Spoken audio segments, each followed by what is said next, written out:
بسم اللہ الرحمن الرحیم۔ ہمارے ملک میں جو کمپٹیٹیو ایگزامس ہیں، چاہے وہ سی ایس سی ایس ہو گیا، پی سی ایس ہو گیا، یا اس طرح کے اور ایگزامس بہت زیادہ اہمیت رکھتے ہیں، کیونکہ اگر آپ یہ ایگزامس پاس کر جاتے ہو تو آپ جو ہے بیوروکریسی کا حصہ بن جاتے ہیں۔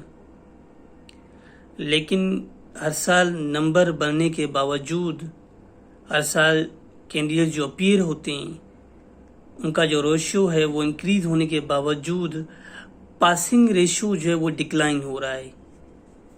اس کی وجوہات کیا ہیں؟ اب میں نے کچھ رپورٹس دیکھیں، کچھ ریسرچ کی، تو میرے سامنے کچھ وجوہات آئیں۔ پہلی جو سبب تھا یا پہلی وجہ جو تھی وہ یہ تھا کہ جو ہمارا ایجوکیشن سسٹم ہے وہ اسٹیگننٹ ہے۔ بہت سال جو ہے وہ پرانا ہمارا سسٹم ہے، اس میں ریفارمز نہیں آئیں، اس کو اپ ٹو ڈیٹ نہیں کیا گیا۔ دوسری جو وجہ تھی وہ یہ تھی کہ ہمارا جو ایجوکیشن اسٹینڈرڈ ہے وہ دن بدن ڈکلائن ہو رہا ہے۔ تیسری جو وجہ تھی وہ یہ تھی کہ ہمارے پاس جو ٹیچرز ہیں ان کی کمی ہے۔ ٹیچرز کی کمی، جو سپلائی ہے، جو چین ہے، وہ دن بدن گرتی جا رہی ہے۔ اسکل ٹیچرز جن کو پڑھانا آتا ہو، جس کو پتہ ہو کہ بچوں کی آج کی ریکوائرمنٹ کیا ہے اور بچے کو کس طرح پڑھایا جائے، کس طرح سکھایا جائے، بچے میں نالج کا شوق جو ہے وہ کس طرح بڑھایا جائے، بچے میں کس طرح انٹرسٹ پیدا کیا جائے۔ تو اس طرح کے ٹیچرز کی جو ہے وہ بہت زیادہ ہمارے پاس کمی ہے، اور ہمارا جو ایجوکیشن سسٹم ہے وہ اس طرح کے ٹیچر پیدا ہی نہیں کر رہا۔ اس کے علاوہ جو وجوہات یہ تھی کہ جو ہماری یونیورسٹیز ہیں وہ ڈگری ہولڈرز تو پیدا کر رہی ہیں، لیکن گرومڈ اور پالشڈ اسکلڈ بچے جو ہیں وہ پیدا نہیں کر رہی۔ اس کے علاوہ ایک اور وجہ یہ تھی کہ جتنے کینڈیڈیٹس اپیئر ہوتے ہیں، جتنا ان کا نمبر ہوتا ہے، وہ نمبر آف ویکنسیز جو ہوتی ہیں ہر سال جو آتی ہیں یا ہر 2-3 سال بعد آتی ہیں، ان سے کمپلیمنٹ نہیں کھاتے۔ جتنا نمبر ویکنسیز کا ہوتا ہے اور جتنا نمبر جو ہے بچے اپیئر ہوتے ہیں، وہ کمپلیمنٹ نہیں کھاتے، آپس میں ملتے ہی نہیں ہیں۔ یعنی کہ 400 کہاں، 4000 بچے، 15,000 بچے کہاں۔ اس لیے جو ہے کمپٹیشن جو ہے بہت زیادہ سخت ہو جاتا ہے، اور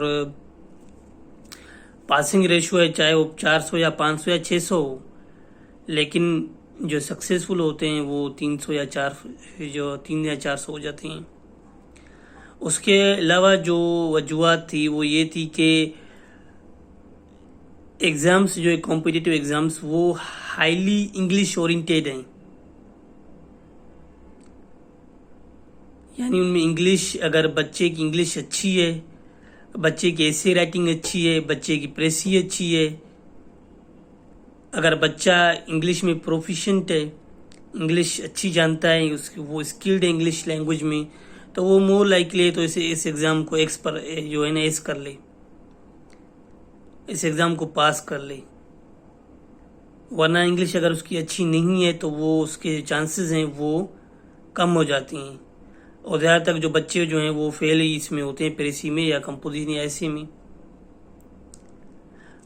اور اسی بنیاد پہ جو ہے گورنمنٹ آف پاکستان کو یا جو ایگزامس کنڈکٹ کرتے ہیں ان کو ریکمنڈ کیا گیا ہے کہ بھائی جو آپ ایگزامس لے رہے ہیں اس میں آپ مینلی جو ہے فوکس کریں کس پہ؟ بچے کی کریٹیکل تھنکنگ پہ، اینالائٹیکل اپروچ پہ، بچے کی نالج پر جو ہے وہ دھیان دیں زیادہ، راہ دیں اس کی انگلش پہ۔ آپ انگلش جب وہ پاس ہو کر آ جائے، جب وہ آپ کی جو اکیڈمیز ہوتی ہیں جو آفیسرز کو ٹرین کرتی ہیں، آپ وہیں ان کو انگلش اچھی طرح سکھائیں، وہیں آپ جو ہیں ان کی جو انگلش کا جو معیار ہے وہ بہتر کریں زیادہ، رات دن آپ ایگزام کو بہت زیادہ انگلش اورینٹیڈ بنائیں۔ اس کے علاوہ جو مارکنگ سسٹم ہے وہ بھی جو ہے وہ بہت زیادہ ٹف ہے۔ اس کو بھی جو ہے رپورٹس کہہ رہی ہیں کہ سجیسٹ کرتی ہیں گورنمنٹ کو یا جو ایگزامس کنڈکٹ کرتے ہیں ان کو کہ جو مارکنگ سسٹم ہے اس میں تھوڑی فلیکسیبلٹی لائی جائے اور اس کو اپ ٹو ڈیٹ کیا جائے۔ تو میں نے آپ کے سامنے کچھ وجوہات رکھیں سی ایس ایس کی فیلیور ہونے میں، یا سی ایس ایس میں جو بچے اپیئر ہوتے ہیں زیادہ تعداد جو فیلیور کی ہوتی ہے ان کے پیچھے یہی وجوہات ہوتی ہیں۔ ایک تو انسیریس ایٹیٹیوڈ بھی ہوتا ہے بچوں کا، وہ سمجھ رہے ہوتے ہیں کہ بھائی جو سی ایس ایس ہے یا پی سی ایس ہے یا ادر جو کمپٹیٹیو ایگزامس ہیں وہ یونیورسٹی کے جو سالانہ ایگزامس ہوتے ہیں ان کی طرح ہیں، لیکن وہ ہوتے نہیں ہیں، اور ان کا جو انسیریس ایٹیٹیوڈ ہوتا ہے وہی ان کو جو ہے ان کی ناکامی کا سبب بن جاتا ہے۔ شکریہ۔